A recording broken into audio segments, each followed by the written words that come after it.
नाम अनिल मावी है। मैं गुरुदेव नरसिंहानंद जी का शिष्य है दाशना देवी मंदिर से। जी, अभी मैं सुन रहा था आपके विचारों को, सुन रहा था आपके संवेदनाओं को सुन रहा था जी, क्या लगता है आपको यूजीसी एक्ट जो है? इसकी कोई आवश्यकता नहीं थी भाई साहब, बिल्कुल कहीं आवश्यकता नहीं है। सरकारों ने बिना वजह का एक सिस्टम खड़ा कर दिया, एक विद्वेष पैदा कर दिया जातियों में। अब हिंदू इसी तरह से आपस में अगर लड़ता रहेगा, छोटी छोटी बातों पे ये इश्यू आएंगे और बच्चे जेल जाने, तो उनको बच्चों का तो पूरा करियर खत्म हो जाएगा। अगर किसी का बच्चा जेल चला गया, कोई एलिगेशन लगा दिया उस पर किसी जाति सूचक शब्द का, और वो जेल चला गया, तो उसका तो पूरा करियर खत्म हो जाएगा। और बाद में हम कहते रहे जी वो गलत नहीं था, सफाई देते रहे, उससे क्या फायदा है। कुछ लोगों का ऐसा ही मानना है जो राजनीतिक एजेंडा है। राजनीतिक एजेंडा इसमें हो सकता है भाई साहब, मैं तो राजनीतिक व्यक्ति नहीं, जैसे कि हम आप आवाज उठा रहे हैं, तो सरकार का कहना है कि ये लोग अपनी स्वार्थ साध रहे हैं। भाई साहब, हम तो बीजेपी के कार्यकर्ता हैं। मैं तो सीधा कह रहा हूँ, मैं तो हिंदुत्व के लिए लड़ाई लड़ते हैं, बीजेपी को वोट देते हैं, सपोर्ट करते हैं, सारे चुनाव में साथ रहते हैं। लेकिन जिन चीजों की जरूरत नहीं है उनको बिना फालतू में सरकारें बखेड़ा करके, जिनकी आवश्यकता थी उस पर काम नहीं कर रहे। जनसंख्या नियंत्रण को चिल्ला रहे थे लोग, मेरे गुरुदेव 5000 पत्र लिख चुके हैं जनसंख्या नियंत्रण के लिए, आज तक कोई काम नहीं हो रहा उस पर। कहाँ हुआ? लाना था यूसीसी ले आए, यूजीसी ले आए, कोई फायदा नहीं है भाई साहब इसका। मन से दुखी होकर के आए, मन से दुखी है। विद्रोह हम इसलिए दुखी हैं कि जो हमारे हिंदुत्व के लोग हैं, जो जाति है, जो हिंदुत्व पे काम करती हैं, जो धर्म बचाने का काम करते हैं, उनमें विद्वेष फैलेगा, आपस में खाई खड़ी हो जाएगी और उसका लाभ दूसरे लोगों को मिलेगा। तो मैं चाहता हूँ इस कानून की कोई आवश्यकता नहीं है। जिन कानूनों की आवश्यकता है उन पर ध्यान दिया जाए और उन पर काम करा जाए। रेल रोकेंगे, कहीं आग लगाएंगे तो वो भी लगा लेंगे जरूरत पड़ी तो। हमारे बच्चों मैंने अपने पेट में रख के 9 महीने अगर अपने बच्चों को पाला है तो उनकी सारी जिम्मेदारी मेरी है। महाकालियों को शांत रूप में देख लिया आपने 1 हफ्ते, हम अनशन पे आराम से बैठे रहे कि हमारी बात सुनी जाएगी, हमारी बात मानी जाएगी। जिस सरकार को हम अपना खून सींच के बहने दिन रात सड़कों पे घर घर जाके दरवाजे पे के मोदी जी के लिए वोट मांगती नहीं, वो 7 दिन आराम से शांति से भूखी बैठ के उनसे न्याय मांगती नहीं। लेकिन क्या मिला? कुछ नहीं। एक डॉक्टर तक वो लोग नहीं भेज पाए, बीपी त्यागी जी आए तब उन्होंने हमारा चेकअप किया। तो आप ये देखिए कि जिस सरकार को हमारी इतनी भी सुध नहीं है कि हमारे बच्चे मरे तो मर जा रहे हैं, तो उस सरकार के लिए तो देखिए अब आपको चंडियों का रूप धरना ही पड़ेगा।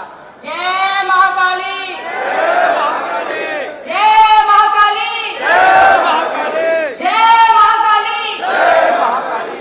तो आज गुरुदेव के चरणों में सौगंध लेके हम सारे उठ रहे हैं यहाँ से कि जब तक ये यूजीसी वापस नहीं होगा, अब आप सड़कों पे देखो कि कैसे प्रचंड तांडव होता है महाकालियों का। जिनका हमारे मन में बहुत ही सम्मान है, जिन्होंने हमारे लिए पहली बार इस दास्तान में बंदूक उठाई थी, हमारी बहन है, हमारी नेताजी सती चौहान। इस पूरे आंदोलन में उनका बहुत बड़ी भूमिका है। जय महाकाली, हर हर महादेव। हमारे गुरु श्री स्वामी जी के चरणों में कोटि कोटि नमन करते हुए सभी पूज्य संतों के चरणों में नमन करती हूँ। हमारी बहन उदिता त्यागी जी को भी मैं नमन करती हूँ, और सभी हमारी महाकाली माए और सभी हमारे योद्धा भाई, मैं सभी को नमन करती हूँ, सबका हार्दिक अभिनंदन करती हूँ।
मंदिरों में भंडारा हुआ हो, चाहे कहीं कोई भंडारा हुआ हो, डॉक्टर साहब का दान हमेशा इस मंदिर में लगता है। डॉक्टर साहब देखो,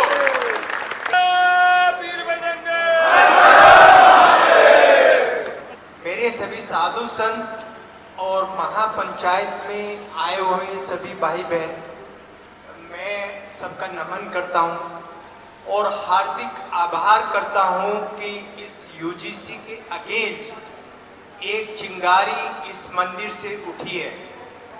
जब मैं बहन उदिता को देखने गया 6वें दिन, जिनको हाउस अरेस्ट यहाँ के कमिश्नर ने करवाया था, तो उन्होंने ये तक नहीं सोचा कि उनका हेल्थ चेकअप कौन करेगा। एक जनरल कैटेगरी का आदमी, एक गरीब आदमी अगर धरने पे बैठता है, भूखा प्यासा है, तो गवर्नमेंट का फर्ज है, मेडिकल का फर्ज है कि वो उनका मेडिकल एग्जामिनेशन करे, लेकिन ऐसा नहीं था।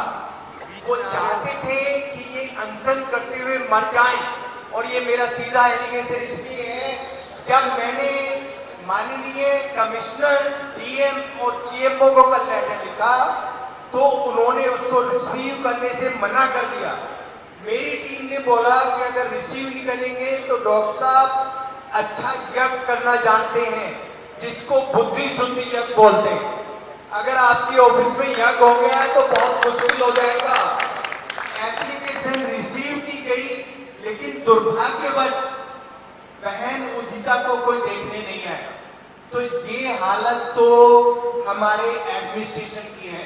मंत्री, कहीं ना कहीं साथियों, ना हमें योगी से प्रेम है, ना हमें मोदी से प्रेम है, हमें अपने हिंदू धर्म से प्रेम है। सिर्फ हमें अपने हिंदू धर्म से प्रेम है। ये समझना पड़ेगा। आप लोग कैसे भूल जाते हैं?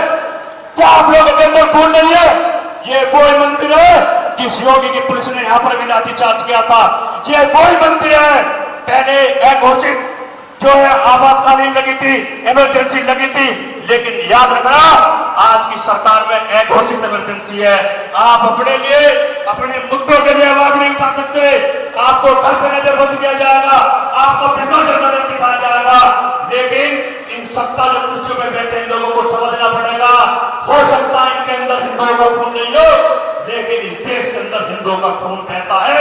अगर आपको गद्दे पर बैठा सकते हैं तो इन गद्दे से उखाड़ कर बाहर भी फेंक सकते हैं, ये समझना पड़ेगा।